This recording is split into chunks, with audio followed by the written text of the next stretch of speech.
네, 안녕하십니까. 네. 아무래도 새해 벽두에 이 당내 갈등이 좀 봉합이 되면서 윤석열 후보의 지지율이 이제 상승세를 보이고 있습니다. 일부 조사에서는 40%대까지 진입했다. 이런 조사 결과도 있던데 현재 여론의 추이 좀 어떻게 보세요? 저희 후보가 원래 이제 그 컨벤션 효과라고 해서 선거 이후에 누렸던 그런 그 효과 이후에 다소간 이제 선거 운동 과정이 있어서 선거를 처음 치르다 보니까 혼란이 좀 있었던 것 같습니다. 네. 그래서 대전략이나 이런 것을 합의하는 데 좀 시간이 걸렸고 그것이 잘 진행된 이후에는 지금 제 궤도에 올라서 다시 이제 젊은 세대의 지지를 위주로 지지율이 상승하고 있는 모양새로 분석합니다. 네. 그럼 앞으로도 이 상승세는 계속 유지될 거다 이렇게 전망하시나요? 지금 아마 보이고 있는 상승세는 저희가 내부적으로 이제 선거 방향성 갖고 다투고 있을 때 그 안철수 후보 쪽으로 이전되었던 우리 지지율을 다시 회복하는 과정 중에 있다 이렇게 보고 있습니다. 그래서 안철수 후보의 지지율이라는 것이 제가 봤을 때 원래 한 4%, 5%에 걸쳐 있었었는데 그게 그 갈등 과정 속에서 15%까지 일부 조사에서 올랐거든요. 그러니까 그 조사에서 그 안철수 후보가 일시적으로 획득했던 지지율을 저희가 다시 회복하고 나면은 그 다음부터는 또 상승세가 좀 둔화될 것으로 보입니다. 아무래도 이제 좀 배우자 리스크가 윤석열 후보 입장에서는 좀 큰 상황이어서 녹취록이 이제 거의 다 이제 공개가 돼서 다 흘러나온 것 같고요. 예. 근데 오히려 좀 김건희 씨에 대한 좀 팬덤 현상도 있다 이런 분석도 나오고 있어요. 어떻게 보세요? 저는 팬덤 현상 같은 경우에는 일시적인 현상이다 이렇게 보는데 네. 어쨌든 그 한 나라의 이제 대선을 치르는 상황인데 결국 이제 상대 세력 또는 상대 당에서 들고 나오는 의혹의 최대치가 결국은 배우자의 사적인 대화의 녹취 파일 중에 부적절한 내용이 있었냐 없냐 이런 걸 갖고 지금 다투고 있다는 것이 민주당이 생각보다 이번 대선을 준비를 잘 안 해온 것 같습니다. 그래서 실제로 본인들의 공약이나 아니면 선거운동 방식이나 이런 것들로 관심을 끌기보다는 상대 후보의 배우자에 관련된 여러 이야기들. 그렇게 따지면은 저희도 이재명 후보의 배우자 되는 김혜경 씨의 어쨌든 여러 가지 음성 같은 것들 저희도 부각시킬 수 있지 않겠습니까? 근데 저희는 그럴 의도가 별로 없습니다. 예. 네.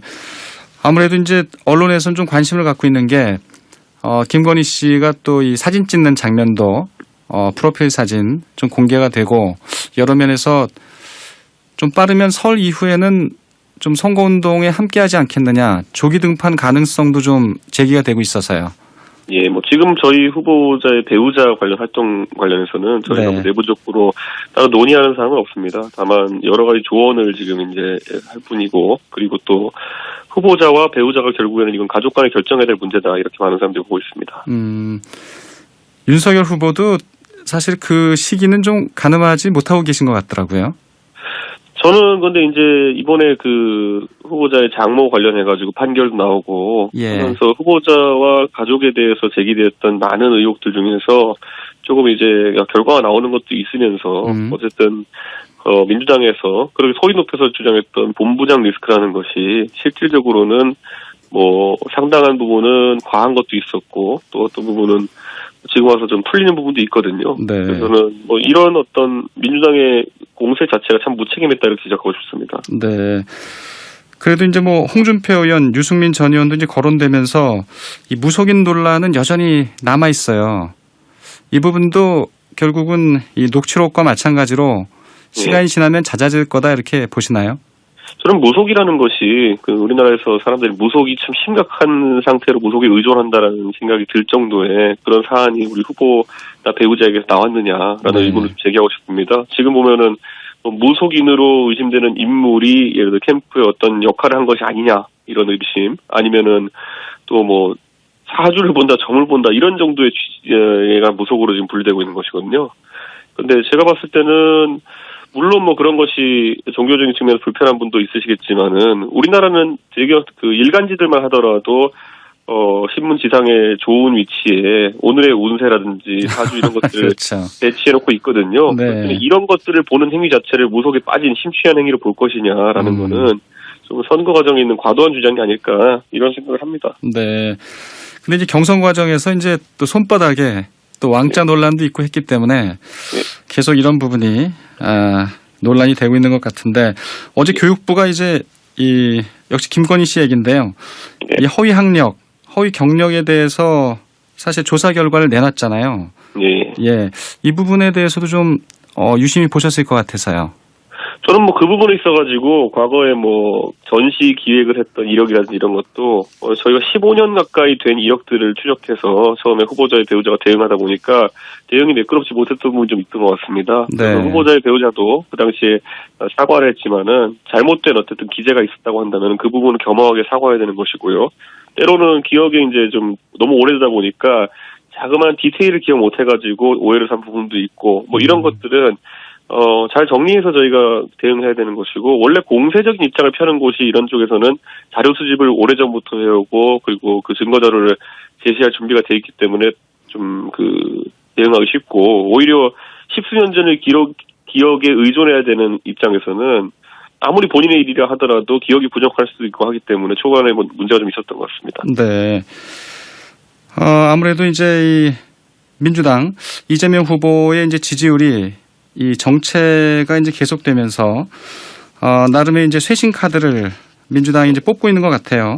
예. 어제 송영길 대표가 이제 불출마 선언을 했고, 예. 586 용태론도 이제 불이 붙고 있는데, 또 대표님은 또 송 대표님과도 또 가까운 사이시고 여러 가지 생각이 드실 것 같네요. 저는 송 대표님이 어쨌든 선거에 있어서 당대표로서 여러 가지 활동을 하시는 것은 뭐 당을 위한 그리고 선택이라고 보지만은 네. 우선 이재명 후보가 최근에 보여준 태도의 급반전이라고 하는 것은 유권자 입장에 상당한 혼란을 가져올 것으로 보입니다. 이재명 후보라고 하면은 지금까지 뭐 타인의 어쨌든 아픔이나 이런 것에 공감하는 모습보다는 굉장히 칼 같은 모습을 많이 보여왔던 사람인데 최근에 본인이 좀 선거 과정에서 다소 좀 불리한 상황에 놓였다고 생각하는지 갑자기 억울함을 많이 호소하고 있거든요. 네. 그리고 또 본인의 정치적 기반이라고 할 수 있는 성남에 가서 시장에 가가지고 갑자기 눈물을 보인다든지 이런 것들은 너무 태세전환이고, 또 뭐 선거 지면은 감옥 갈지도 모른다. 본인 얘기 아니라고 부인하겠지만은 그러면 윤석열 후보가 감옥 간다는 얘기입니까? 그러니까 저는 본인이 선거 지면 감옥 간다는 얘기 같은 그런 내용은 왜 하는지 이런 게 약간 궁금합니다. 어제 송영길 대표가 이제 종로, 안성, 청주의 이 보궐선거 이 공천하지 않겠다 이렇게 밝혔잖아요. 예. 국민의힘은 아무래도 종로는 이제 전략 공천을 많이 생각하셨던 것 같은데, 예. 이 공천의 좀 흐름이 바뀌게 될까요? 어떨까요? 저희는 지금 내부적으로 뭐 논의를 좀 해봐야겠지만은 저희 공천 기준 변화가 없을 거로 보는 게, 어제 송영길 대표께서 그런 말씀을 하신 다음에 곧바로 당내에서 반발의 목소리가 나왔습니다. 네. 그렇기 때문에 실질적으로 그 약속이 지켜질지도 저희는 약간 의문이고, 그런 결정을 하려면은 좀 이른 시점에 했었어야죠. 그러니까 선거 공천이 실질적으로 1, 2주 내로 다가온 상황 속에서 그런 급작스러운 변화가 과연 민주당 내에서 받아들여질지 좀 의문입니다. 네. 또 이제 선거가 또 치러지는 지역 이제 서초, 대구도 있잖아요. 예. 아무래도 종로, 안성, 청주는 이제 민주당의 좀 귀책 사유가 있다면, 예. 서초와 대구는 이제 국민의힘의 귀책 사유가 있다고 볼 수 있어서 예. 이 부분도 좀 어떻게 생각하시는 게 있으신가요? 저희가 그 부분은 아직까지 솔직히 논의해보진 않았습니다. 그런데 실제로 이 무공천이라고 하는 것이, 제가 예전에 박원순 시장이나 아니면 오거돈 시장의 사례에 있어서는 그런 민주당은 무공천을 결심하지 않았냐. 근데 그때 민주당의 어쨌든 논리라고 하는 것은 결국 민주당이 공천하는 과정에 있어가지고 박원순 시장이나 아니면은 오거돈 시장의 그런 성향을 미리 알 수 있는 방법이 없지 않았습니까? 그렇기 때문에 당이 책임을 져야 될 부분이 있느냐라는 것이 그들의 논리였는데, 이번 상황에서도 저는 뭐 이 곽상도 의원이나 아니면 윤희슬 의원의 이런 상황에 대해 가지고 공천하기 전에 당이 미리 알 수 있는 방법은 없습니다. 마찬가지로 저는 민주당이 그 세 개 지역구에 대해서 무공천하겠다는 것도 논리적으로는 약간 이해가 안 가는 것인데, 어쨌든 국민들에게 그런 겸허한 자세를 보이겠다 이렇게 하는 것이거든요. 네. 저는 글쎄요, 그게 이루어질지가 우선 의문입니다. 어떠세요? 이 대표님이 직접 출마하는 이 방안에 대해서도 좀 얘기가 있는 것 같아서요. 제가 계속 저는 선거 우리 분위기가 예전에 한 2달 전에 아주 좋을 때도 나중에 가면 선거의 위기 상황 같은 것이 오기 때문에 대선을 제가 지휘를 계속 해야 된다 이렇게 이야기했었거든요.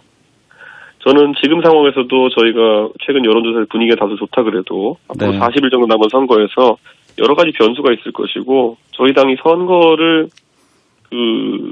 총체적으로 저희가 경험해본 그런 의원들이 많이 적어진 상태입니다. 과거에 비해서. 그렇기 때문에 제가 당대표로서 선거에 있어가지고 어느 정도 역할은 하고 있어야 될 것 같습니다. 네. 그렇다 하더라도 이 대선 후보와 또 이 보궐선거에 나서는 이 지역의 후보가 어쩌면 좀 러닝메이트의 성격도 또 띈다. 또 이런 분석도 있어서요. 그러려면 이제 사실 종로의 국회의원 후보 누가 나왔는지 보고 대선 후보를 결정하는 국민들이 많아야 될 텐데 예. 저는 적어도 제가 선거하면서 그렇게 선거해 본 적은 없는 것 같습니다. 이게 큰 선거와 작은 선거를 같이 치르게 되는 경우에 저희가 지방선거 같을 때도 보면은 보통은 뭐 시장 후보나 구청장 후보를 보고 구의원, 시의원 후보의 선택에 영향을 주는 경우는 있어도 구의원이 누가 나왔으니까 시장을 누구 뽑아야겠다 이런 경우는 없거든요. 그래서 저는 약간 그거는 오히려 정치하는 사람들이 만들어낸 약간 그 공식이 아니었나 이렇게 생각합니다. 러닝메이트라는 네. 것은. 그 뭐 무소속이 됐습니다만 윤미향 의원, 이상직 의원 또 얼마 전에 이제 국민의힘에 복당을 했죠. 박덕흠 의원 제명을 추진하겠다는 얘기도 송영길 대표가 했잖아요. 예, 예. 이 부분은 어떻게 판단하세요?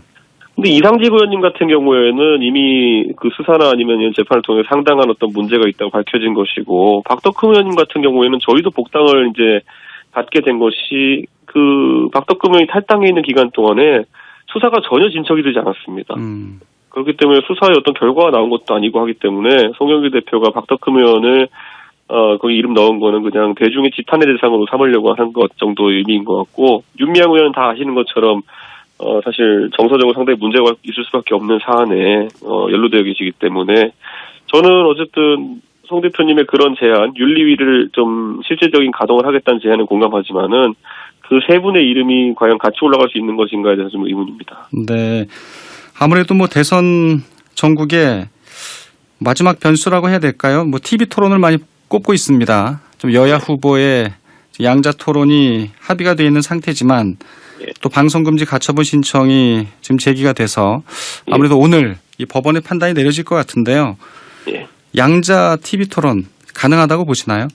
저는 가능하다 보고요. 저는 이 3자 구도에서 TV 토론을 진행하는 것은 뭐 제가 봤을 때 지금 안철수 후보 같은 경우에는 그 지지율이 또 정체 상태를 겪고 있고 하락 추세도 보이는 것 같은데 지금까지 안철수 그 대표가 TV 토론으로 정치하면서 이득 본 적은 없는 것 같거든요.